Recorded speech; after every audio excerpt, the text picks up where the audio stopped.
พักผ่อนตอนบรรยากาศตอนเที่ยงพี่น้องดินมากมายมากตอกพี่น้องอยู่ทงเนาะอยู่เขมนองเนาะสวนเพราะว่าอยู่ทงนาพี่น้อง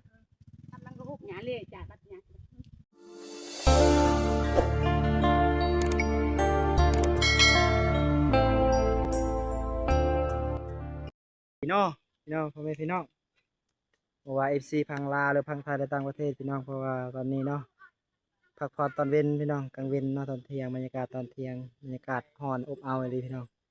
เพราะว่าหลังจากปลูกมันแล้วบ่คอนสิพาให้พวกพวกน้องเนาะกินข้าวกินน้ำพี่น้องมีอาหารก็มีหยังพี่น้องตำบักหุ่งเอาไปติดตามกันเลยพี่น้องเนาะตำบักหุ่งแกงกระดูกงูพักผ่อนตอนบรรยากาศตอนเที่ยงพี่น้อง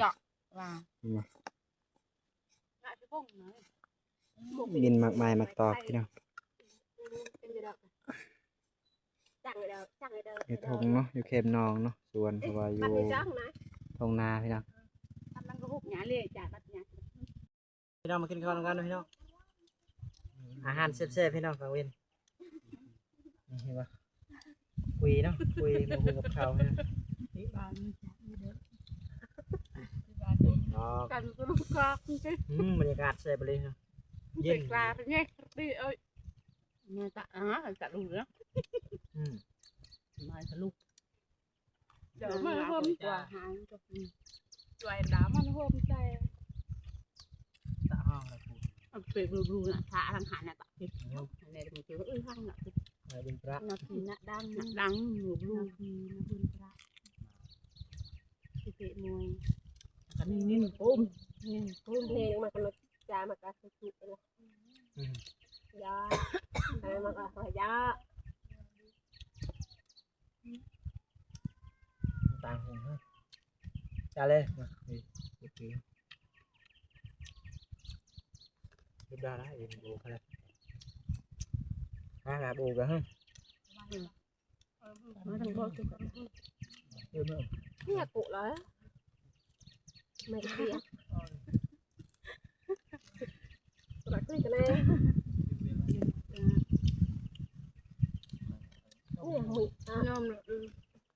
mười na mười nè tạm mười sự của mình phun lư ra ba đồn liền xì đấy bạn chứ ba này mà này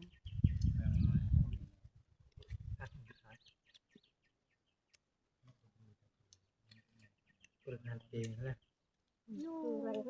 cái lọc nòng về mình nè là đón là quên mê lần nhặt đôi bộ nhát như hư đôi sàng trong đôi trong quạt đôi sàng khác đấy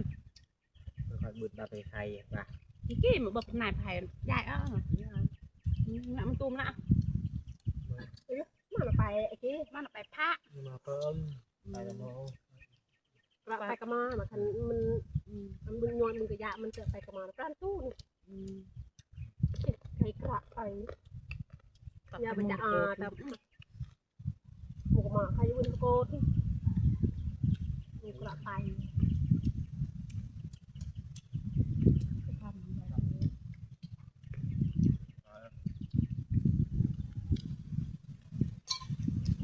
rồi cứ đã dạ cha hả phải này cứเป็นโกงแล้วพักผ่อนตอนบรรยากาศตอนเที่ยงนะดินมากมายมากตอกพี่น้องอยู่ทงเนาะอยู่เขมนองเนาะสวนเพราะว่าอยู่ทงนาพี่น้อง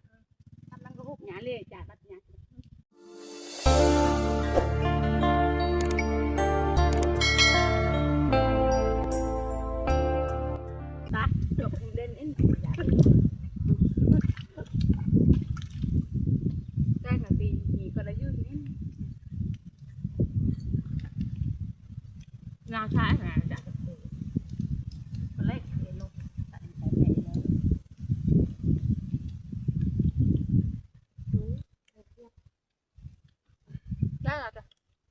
ตกเลยพี่น้องเห็นบ่มืดตึ้ม ตกดีใจเนาะฝนตกปลูกมันแล้วดีใจ ลูกกี่ก็เยอะมีทางรอดชุดอีกทางละเนี่ยยังไงมาดูนู่นเนาะ ถือว่าเป็นคลิป cái đó nhẹ เพื่อนเลยเริ่มกำลังใจเพื่อเป็นกำลังใจต่อไปเลยพี่น้อง em บ๊ายบายเนาะ hai là em cứ phải ở nhà lên mà này đáp là em nặng á nặng có tí xíu phải giặt cái răng thăm ấy จะ vào và là nó như bạc ra có đúng như chị cả cả chỗ đâu đi ตอนนี้กับบางคนที่ไปปลูกนำกันกับทีมงานทำแล้วเนาะปลูกมันพี่น้องบรรยากาศตอนเที่ยงพี่น้องประมาณนั้นเป็นหลังจากกินข้าวเที่ยงแล้วเรามาปลูกมันคือเราเวลาก็ประมาณ1 โมงพี่น้อง1 โมง 30 นาทีพี่น้องเห็นบ่ทีมงานเนาะทีมงานเขาเขาน้องพี่น้องเขาเขาน้องชายเขาน้องสาวพี่น้องเนาะทางพ่อภรรยาว่าเมียพี่น้องน้องชายผู้หนึ่งเอาเมียแล้วแต่ว่าน้องชาย2 คนยังโสดผู้นี้กับผู้นั้นพี่น้องติดตามเพจลาวเลยซื้อห้นเท้าห้น ห้นเนาะห้นใส่ลูกชายล่าเพิ่นว่าเนาะตอนนี้เขามาปลูกมานำกันนะพี่น้องเนาะบ่คอนมีกระสอบพี่น้องเลยใส่กระเป๋าน้อยๆนี่พี่น้องเห็นบ่มาปลูกนำกันพี่น้องเป็นยังไงเนาะบรรยากาศฮอนนี่พี่น้องเอ้ยทุกคนเนาะ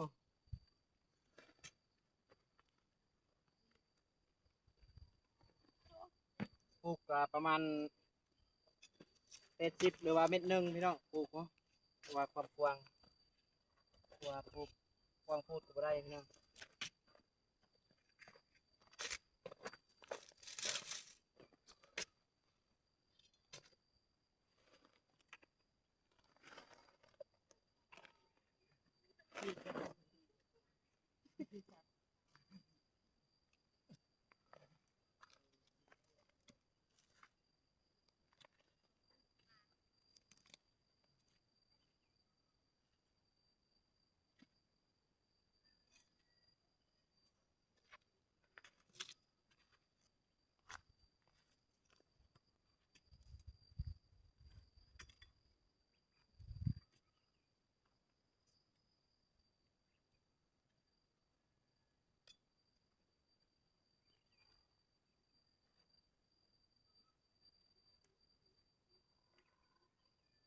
เอ้ย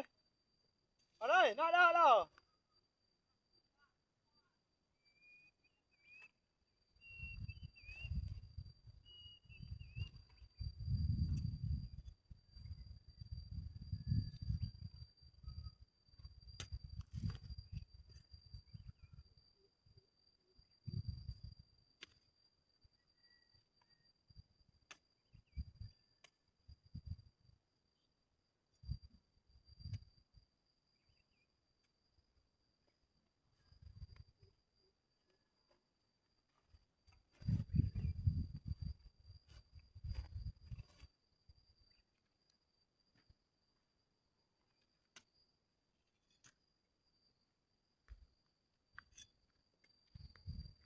ฮัลโหลมาบ้านงานเดินกอกคุณนะอย่าคุณไปว่าอะไรดิโอ้ยเฮ้ยเอ้ยน่ะดีถึงคุณโอ้ยได้ไหมหมดกล้องได้ไหม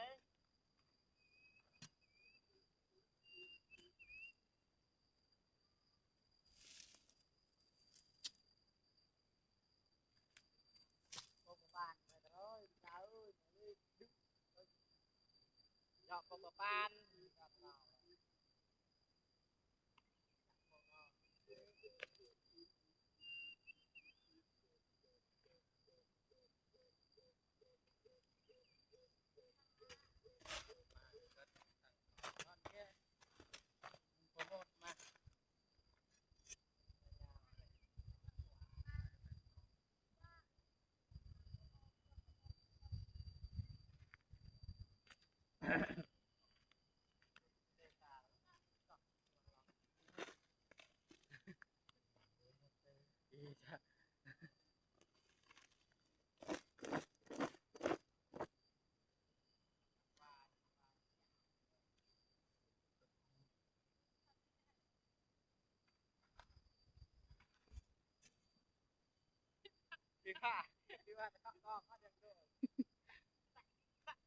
กลับไปอันอะไร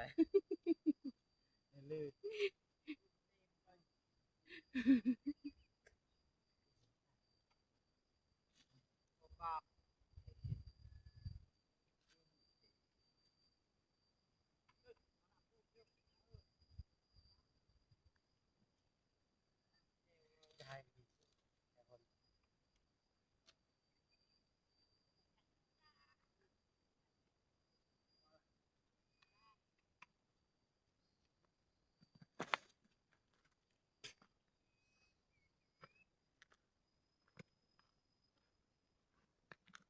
มุดไปแล้วก็พักมุดไปมุดกองมันเด็กไรอ่ะป้าเหรอไปเด็กอ่ะไปเด็กสิป้าสบายดีสิเพราะว่า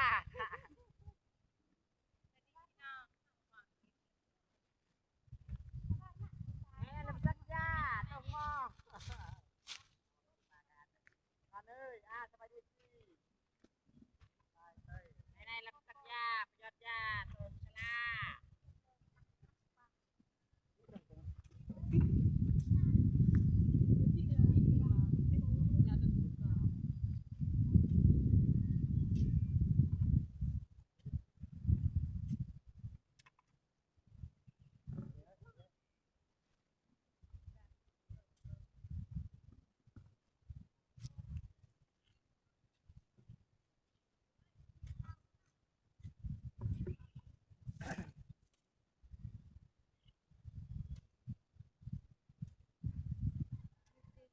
เป็นคลิปไ